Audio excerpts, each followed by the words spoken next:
जादुई 3 आम का पेड़। मायापुर नाम का एक मोहल्ला था जहाँ काव्या, तान्या और शशि नाम की 3 बहनें रहती थी। काव्या तीनों बहनों में सबसे बड़ी थी। काव्या बहुत ही सुंदर थी, पर वह बहुत ही घमंडी और आलसी थी। वहीं तान्या भी एकदम काव्या जैसी थी। और शशि तीनों बहनों में सबसे छोटी बहन थी।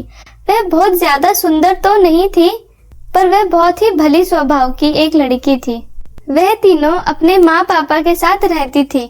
उनकी माँ लोगों के घरों में काम किया करती थी और उनके पिता शहर में किसी फैक्ट्री में काम किया करते थे। उन तीनों के माता पिता उनसे बहुत प्यार करते थे। वह तीनों बेटियों को एक समान प्यार किया करते थे, जबकि काव्या और तान्या शशि को पसंद नहीं किया करती थी, क्योंकि शशि उन दोनों की तरह ज्यादा सुंदर नहीं थी। वह दोनों शशि को कभी भी अपनी बहन नहीं मानते थे। फिर एक दिन जब उनके पिता घर आते हैं तो वह अपने साथ अपनी तीनों बेटियों के लिए गिफ्ट्स लाते हैं। तभी तान्या अपने पापा को देखकर खुश होती है और बोलती है, अरे पापा, आप आ गए, नमस्ते। और ये क्या है आपके हाथों में? फिर उनके पापा उन्हें बताते हुए बोलते हैं, ये तो मैं तुम तीनों के लिए सूट लाया हूँ। इसे पहनकर तुम तीनों बहुत सुंदर लगोगी। ये लो तान्या, इसे ले जाकर अपनी बड़ी बहन और छोटी को भी दे देना। फिर तान्या उन सूटों को अपने पापा से ले लेती है और फिर वह अपनी दोनों बहनों के पास जाती है और बोलती है, दीदी ये देखो, पापा हमारे लिए कितने सुंदर सुंदर 3 सूट लाए हैं। उन सूटों को देखकर काव्या बहुत खुश हो जाती है और बोलती है, अरे वाह, सच में पापा हमारे लिए कितने सुंदर सूट लाए हैं। इन्हें पहनकर तो मैं एकदम सुंदर लगूंगी। ला तान्या, 2 सूट मुझे दे दे और ये एक तू ले ले। वहीं खड़ी शशि उन दोनों को देखती है और बोलती है, पर दीदी, पापा ये तो हम तीनों के लिए लाए हैं ना, तो आप मुझे एक क्यों नहीं दे रही हो?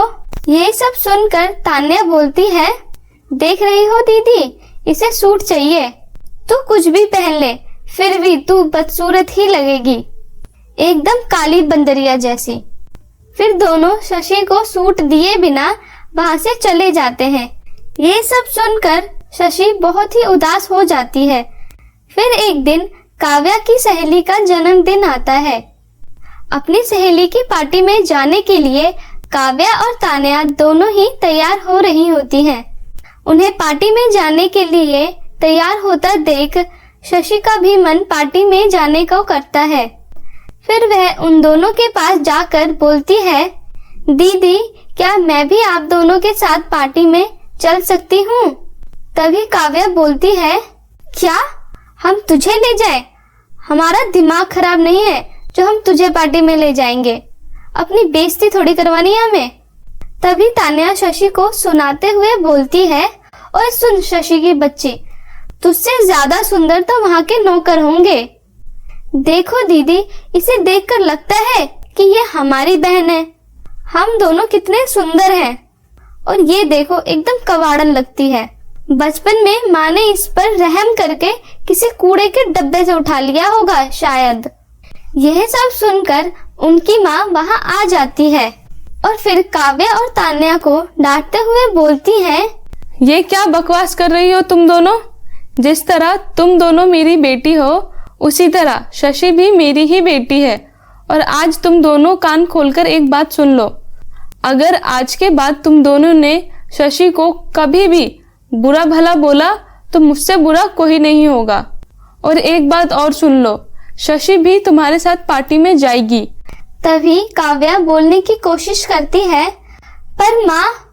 पर वर कुछ नहीं, अगर तुम दोनों शशि को अपने साथ पार्टी में नहीं ले जाओगी तो मैं तुम दोनों को भी घर से नहीं निकलने दूंगी। फिर वह दोनों गुस्से से अपना मुंह सड़ा लेती हैं।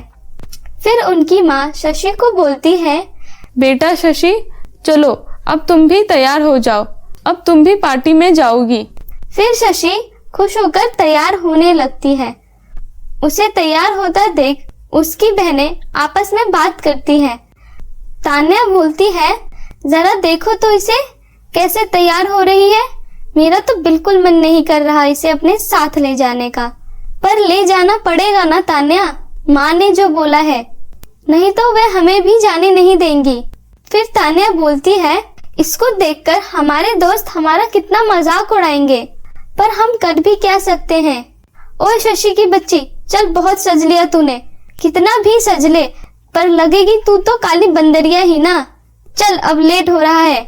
शशि के बहनों के ऐसा बोलने के बाद भी शशि खुशी खुशी पार्टी में जाने लगती है। कुछ देर बाद वह तीनों अपनी सहेली की पार्टी में पहुंच जाती हैं। काव्या की सहेली ईशा शशि को देखकर बोलती है, काव्या, ये काली बदसूरत कौन है? तुम दोनों इसको अपने साथ यहाँ क्यों लाए हो? इसकी वजह से मेरा पूरा पार्टी खराब हो गया। अब इस जैसे लोग यहाँ आएंगे तो मेरे बाकी दोस्त क्या सोचेंगे? फिर काव्या ईशा को बोलती है, अरे ईशा, वो क्या है ना, ये हमारी नौकरानी की बेटी है, इसने आज तक अमीरों की आलीशान पार्टी नहीं देखी है, और तुम तो जानती हो ना मेरा दिल कितना बड़ा है, इसीलिए इसको मैं यहाँ अमीरों की पार्टी दिखाने लाई हूँ। फिर ईशा बोलती है, ठीक है, अब तुम इसे यहाँ ले ही आई हो तो इसे बोल दो जाके किसी कोने में खड़ी हो जाए, और चलो तुम दोनों मेरे साथ स्टेज पर, हम डांस करते हैं। हाँ हाँ ठीक है, चलो। फिर वे दोनों शशि को अकेला छोड़कर डांस करने चली जाती हैं। यह सब सुनकर शशि को बहुत बुरा लगता है और वह रोते हुए पार्टी से चली जाती है और बाहर जाकर उदास होकर बैठ जाती है और रोते हुए बोलती है, हे भगवान, आपने मुझे ऐसा क्यों बनाया है? मुझे कोई भी पसंद नहीं करता, मेरे माँ पापा के अलावा मुझे कोई भी पसंद नहीं करता। हर कोई मेरे काले होने पर मेरा मजाक उड़ाता है, और तो और मेरी वजह से शर्मिंदगी महसूस होती है। उन्होंने मेरा पहले भी बहुत मजाक बनाया है, पर आज तो उन्होंने मुझे अपनी बहन मानने से भी इनकार कर दिया। उन्हें मुझे अपना बहन बोलने में शर्म आती है। और यह सब बोलकर शशि का मन भर आता है और वह रोने लगती है। वहीं डांस करते करते तान्या देखती है कि शशि पार्टी में दिख नहीं रही है। वह फिर काव्या के पास जाकर बोलती है, दीदी देखो तो शशि की बच्ची पता नहीं कहाँ चली गई है, कहीं भी दिख नहीं रही है। अच्छा, तूने ढंग से देखा पूरी पार्टी में?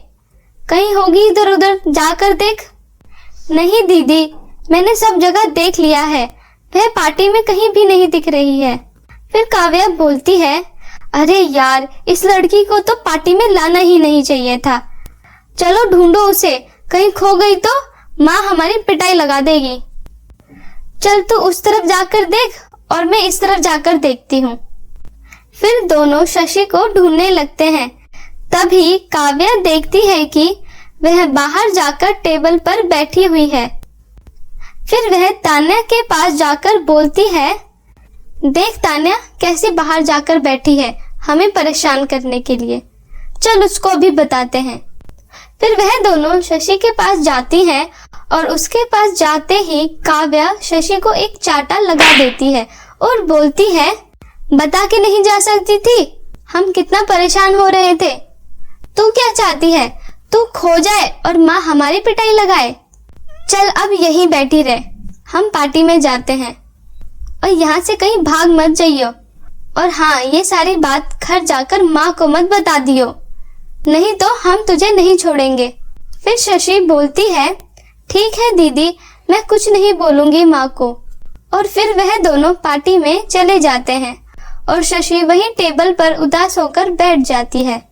वहीं पास में एक जादुई आम का पेड़ था, वह उनकी सारी बातें सुन रहा था। वह शशि को यूं बेसहारा और उदास बैठे देख बोलता है, शशि मेरे पास आओ। फिर शशि हैरान होकर इधर उधर देखती है और बोलती है, अरे ये कैसी आवाज थी, कौन है, कौन आवाज लगा रहा है? तभी जादुई आम का पेड़ आवाज लगाते हुए बोलता है, शशि यहाँ देखो अपने पीछे, मैं इधर हूँ। फिर शशि पीछे मुड़कर देखती है और चौंकते हुए बोलती है, अरे क्या आप मुझे आवाज लगा रहे हो? हाँ, मैं ही तुम्हें बुला रहा हूँ। आओ, मेरे पास आओ। फिर शशि उस पेड़ के पास जाती है और बोलती है, पर आप कैसे बोल सकते हो? आप तो एक पेड़ हो ना। बेटा, मैं एक जादुई पेड़ हूँ, इसीलिए मैं बोल सकता हूँ।